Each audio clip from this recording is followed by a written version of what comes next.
Entonces, continuamos. Achei que você era liberar a gente.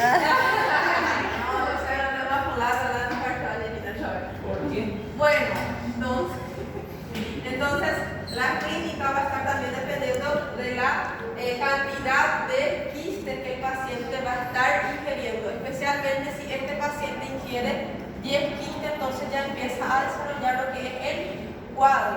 En los pacientes que ingirieron menos, muchas de las veces no presenta el cuadro, entonces el paciente va a estar excretando, va a estar limpiándose, digamos así, nuevamente, y no muestra la manifestación.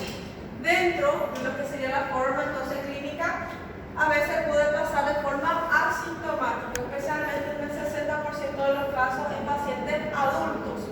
Y vemos que cuando aparecen los síntomas, el periodo de incubación va a ser entre 3 a 45 días. Entonces, de 3 a 45 días es el periodo de incubación. Veremos que esa infección puede estar evolucionando de forma aguda, subaguda y crónica. En algunos pacientes solamente presentan la forma aguda, otros desarrollan por unas semanas a más. El paciente cuando desarrolla más de 3 semanas, entonces ya llamamos que es un cuadro crónico. Y vemos que estos pacientes pueden ser que la afectación sea autolimitada, la clínica sea autolimitada. ¿Qué quiere decir eso? Cuando la clínica desaparece sin tratamiento, el paciente tuvo un cuadro de diarrea, le tomó su yuyo nomás y mejoró este paciente. Entonces, eso puede estar pasando. Y esas formas agudas, como le dije, pueden estar evolucionando a cuadros subagudos y crónicos. Y vemos que la infección crónica va a estar acometiendo más frecuentemente a los pacientes pediátricos que no se pueden estar lavando las manos constantemente, que dependen de la mamá o de alguien que les esté cuidando. La parte de la clínica, la sintomatología gastrointestinal es la más frecuente y vemos que el paciente puede estar desarrollando una enteritis, una inflamación de la parte intestinal, una enteritis aguda, autolimitada. El paciente puede presentar un cuadro de diarrea crónica cuando pasa ya las 3 semanas y el paciente puede estar desarrollando lo que sería una mala absorción. ¿Cómo vamos a saber que el paciente tiene una mala absorción? A través de la estatoarrea. ¿Qué sería la estatoarrea? La estatoarrea va a ser diarrea con estrías de grasa. Vemos que el paciente, miramos las heces del paciente, presenta diarrea y presenta como si fueran unas estrías de grasa. El paciente también va a estar presentando lo que sería una pérdida de peso porque no está absorbiendo nutrientes. El paciente está teniendo una diarrea de 6 a 10 reposiciones por día. Entonces, ¿qué no pierde peso así? Si no se autolimita. Dentro de las manifestaciones extraintestinales, vamos a estar encontrando, el paciente puede estar presentando un cuadro de erupción maculopapular. Entonces encontraremos la piel del paciente enrojecido y algunas superficies aumentadas. En esos casos, generalmente aparece porque el paciente tiene IgA deficiente. Y vemos que ese paciente puede presentar una urticaria, que va a ser ese comezón, digamos, que el paciente tiene, presentará aftas, poliartritis, dolores en las articulaciones, en múltiples articulaciones, colangitis en los casos que el parásito llegue hacia la parte de las vías biliares, un asma bronquial porque el IgA del paciente está disminuido y el cuadro va a estar afectando también los eosinófilos de mi paciente. Una iridociclitis que va a ser afectación de la iris del paciente y también de la esclera de mi paciente. Entonces el paciente viene con este ojo rojo, un ojo súper inflamado, lagrimeando y una retinitis cuando afecta especialmente la retina de mi paciente. Ya en los casos cuando el paciente ya tiene una giardiosis o una giardiasis crónica, el paciente va a presentar malestar abdominal y ese malestar abdominal se va a estar acompañando por una epigastralgia o también un dolor epigástrico difuso. Entonces, la epigastralgia va a ser dolor en el epigástrico, también llamado de dolor epigástrico de forma difusa. Le duele demasiado, parece que hay algo que le está ahí torciendo al paciente, le duele la parte demasiado de la parte del epigástrico. Y vemos que esa diarrea que el paciente presenta puede tener dos características. Puede ser que el paciente tenga una diarrea persistente, solo diarrea, 6 a 10 deposiciones por día. O puede ser que este paciente presente lo que sería alteraciones o se pueden alternar lo que sería la diarrea. Presenta diarrea con constipación, diarrea, constipación. Entonces, esos son los dos tipos, digamos así, de diarrea que el paciente, las S pueden ser caracterizadas en el paciente. O solo diarrea o diarrea con estreñimiento. Estreñimiento es constipação. Sabe? Ali, e pode acompanhar-se de perda de Peso. Y vemos que entre los síntomas, el más frecuente de todos ellos es la diarrea, ¿verdad? Esta diarrea pensamos siempre en parasitosis. Déficit en la absorción de la lactosa. El paciente tiene estreñimiento, deficiencia en la absorción de vitamina B12 y el ácido fólico. El paciente presenta flatulencia, que dice, comí, pero parece que no baja, parece que queda todo siempre con gas y todo más. Estatorrea, que es diarrea con estrías de grasa. Dolor y distensión abdominal de ese paciente, porque hay una inflamación de la parte intestinal de ese paciente. El paciente puede presentar fatiga, claro, el paciente con diarrea, a veces ya deshidratado, no tiene pila para hacer nada. Anorexia, náuseas, pérdida de peso, vómito, moco en las heces y fiebre. Todas estas son las características que el paciente, o las clínicas que el paciente puede estar presentando. Y vemos que, como les dije, la diarrea van a ser de 5 a 10 deposiciones por día. Imagina, su paciente se va 10 veces en un día por un cuadro de diarrea. Vemos que este paciente generalmente tiene esas diarreas en el periodo matutino, durante la mañana o durante las comidas postprandial. Después de las comidas, el paciente presenta el cuadro de diarrea. Y vemos que las características de la diarrea del paciente van a ser diarrea. Muchas veces esa diarrea no va a ser tan líquida, puede ser que sea un poco pastosa. Pastosa es cuando es líquido, pero no tan líquido. Y acá es líquido ya 100%. Esas diarreas van a ser amarillentas, malolientes, espumosas, mucosas o grasosas, en esta diarrea, fétidas, y va a ser explosiva. El paciente cuando quiere ir al baño, salir de su frente que tiene que pasar para eso. Entonces, por eso se dice que es una diarrea explosiva. Y vemos también que la diarrea puede estar permanente o intermitente. Permanente es cuando solo diarrea. Cuando es intermitente es cuando tiene diarrea, después estreñimiento. Diarrea, estreñimiento. Y vemos que en algunos casos veremos que el paciente tiene una cierta intolerancia a la lactosa. Y veremos también en algunos casos, cuando nosotros le pedimos la muestra de heces al paciente, podemos estar encontrando que las muestras contienen leche, porque el paciente, como tiene un déficit en la absorción de lactosa y todo más, entonces si toma leche y está teniendo esa diarrea, entonces tomó leche directo, tiene otra vez diarrea, entonces en esa diarrea, en esa heces va a tener también restos de leche porque el organismo no está consiguiendo absorber lo que sería todo ese nutriente. Entonces, de esta manera, presenta diarrea, gases, ardilla, dolor abdominal, pérdida de peso y las heces amarillentas fétidas que pueden ser pastosas o líquidas.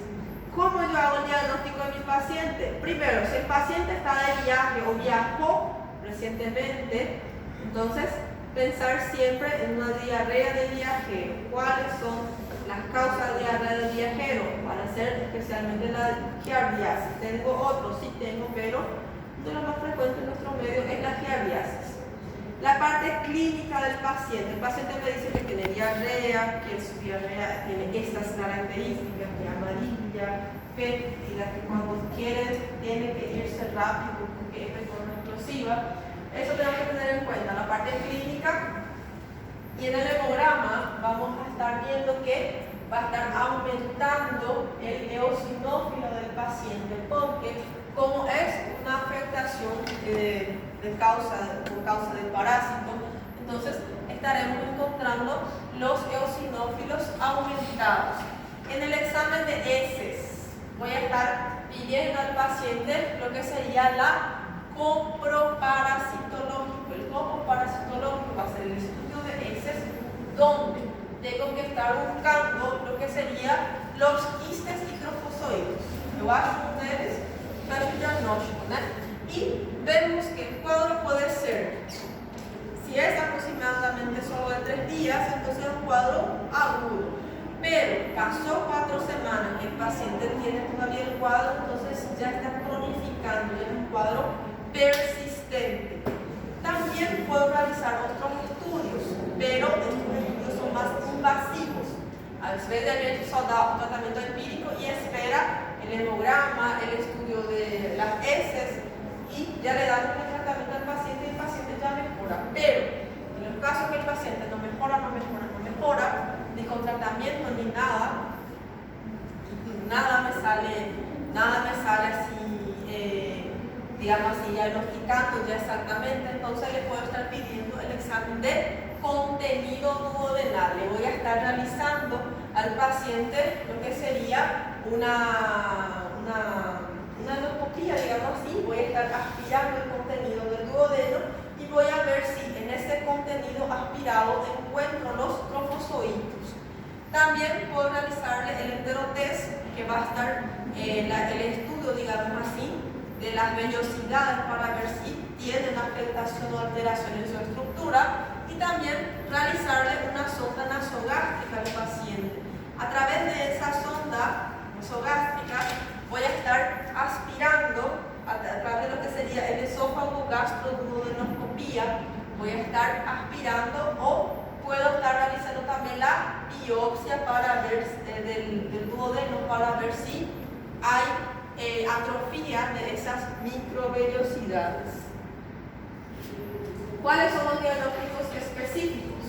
Podemos estar realizando al paciente en la inmunofluorescencia directa, que es un test directo que me va a estar detectando el antígeno, especialmente el antígeno GSA65. Después tenemos lo que serían los inmunoensayos, las inmunoensayos, y también tenemos la detección por PCR del paciente. El tratamiento, como le dije, tengo el medicamentoso y también el profiláctico. El profiláctico es para evitar cuadros de reinfección y para que el tratamiento medicamentoso también actúe de forma correcta y el paciente no vuelva a tener un cuadro de parasitosis. En los casos del tratamiento profiláctico va a ser educación sanitaria a la población. Por eso es que se van los médicos, se van a hacer los estudiantes y todo más, se van a hacer charlas de cómo lavar las manos, de cómo jugar los dientes y todo más, ¿verdad? Y vemos que la eliminación correcta de las excretas. Claro, si yo dejo heces por todas las partes, esas heces pueden estar contaminadas, infectadas, y puede ser que los pacientes que tuvieron algún tipo de contacto con esas heces pueden estar desarrollando lo que es la enfermedad. Protección a los abastecimientos de agua. Por ejemplo, en algunos casos los pacientes no tienen tornera y todo más, entonces van a cargar agua en la caja de agua y todo más, ¿verdad? Entonces esos deben siempre estar también limpios, deben ser limpiados, porque si está contaminado, si está sucio, puede estar contaminando mi hervir agua, verduras, estar también filtrando el agua para descontaminarla y evitar la onicofagia. ¿Qué sería onicofagia? Roer uña. Evitar roer uña y también evitar que los niños estén succionando el dedo, estén chupando el dedo. Lavarse bien las manos antes de preparar los alimentos y antes de consumir los alimentos.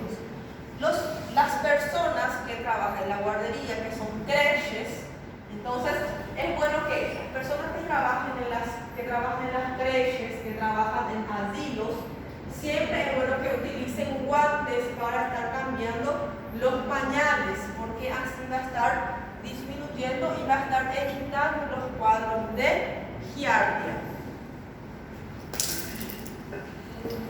Los tratamientos medicamentosos. Justamente esta es una pregunta de reválida, donde la pregunta era: ¿cuál es el tratamiento de elección en los casos de parasitosis?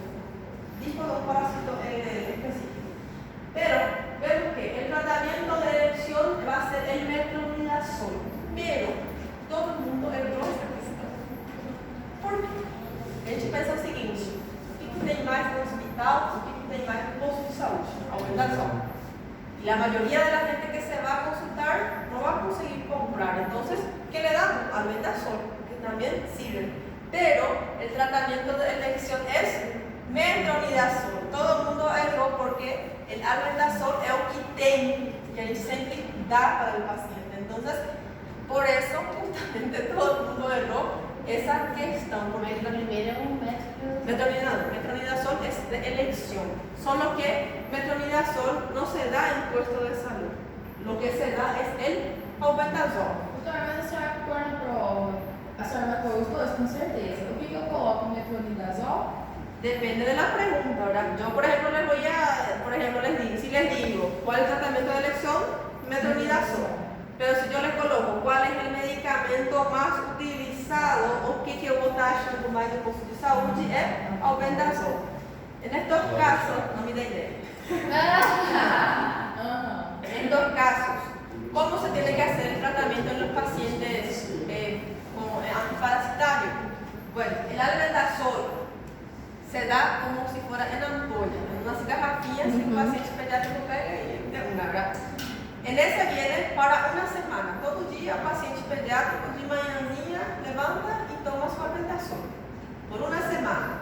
Entonces, por una semana el paciente solo toma su antiparasitario. Vamos a decir que esta semana tomó su antiparasitario. Semana que viene no toma más antiparasitario y no toma todavía su vitamina. Después, en la próxima semana, la semana de repaso, ¿verdad? El paciente ahí en esta semana recién empieza a tomar su vitamina. ¿Por qué yo no puedo dar la vitamina y el antiparasitario juntos? Porque el antiparasitario va a estar matando lo que él va a sacar, lo que es esos parásitos, ¿verdad? Y toda esa vitamina que el paciente está tomando pasa más para los vermes, para los parásitos, que para el organismo. El organismo no va a estar aprovechando 100%. Entonces, por eso es que una semana hago tratamiento con el antiparasitario, una semana fica descansando nuestro pacientito y después de una semana otra vez de su descanso empezamos el tratamiento con las vitaminas. Eso ningún profesor me enseñó, yo estuve tratando eso. La parte de las complicaciones. ¿Cuáles son las complicaciones que puede el paciente desarrollar? Especialmente la deshidratación. 5 a 10 deposiciones al día. Diarrea el paciente, muchas veces tiene vómito. Entonces, va a presentar una deshidratación. Va a presentar una mala absorción porque el paciente va a tener diarrea, va a tener leche también, es lo que sería la heces, porque no se está absorbiendo de forma correcta estos alimentos. Pérdida de peso e intolerancia a la lactosa. Por eso es que el paciente toma su leche y va a estar otra vez de cuerpo y las heces veremos que puede tener lo que sería la presencia de leche. Y vemos que este cuadro puede cronificar. Pasó 3-4 semanas, entonces ya es una diarrea persistente. resistente que puede estar cronificando. No quiero que cronifique porque va a desarrollar un cuadro de anemia.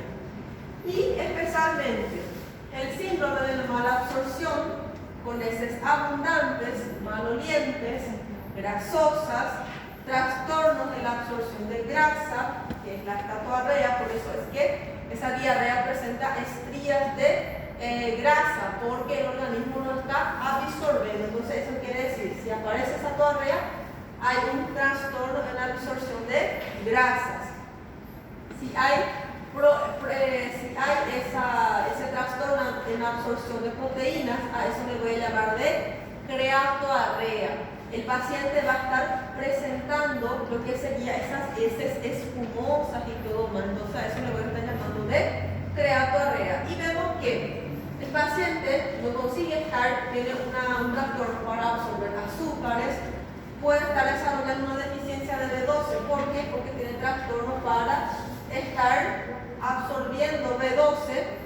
Y vemos que el paciente, como tiene esa afectación de la parte del duodeno, la parte de lo que es el yeyuno, entonces puede también estar afectando la parte de la mucosa gástrica de mi paciente, puede estar atrofiando. Y vemos que disminuye la secreción del factor intrínseco y también va a haber lo que sería una mala absorción de la vitamina. Todo eso lleva a que el paciente desarrolle también una polineuropatía, porque hay una falta de vitamina en el paciente. Entonces, ¿quién va a estar sufriendo también? Van a ser los nervios periféricos de mi paciente. Varios nervios. ¿Tiene más clase hoy? Sí, inglês e prática de micro. Nervios periféricos. Polineuropatía, sí. Polineuropatía es cuando hay afectación de muchos nervios, especialmente los nervios periféricos. A gente muito legal.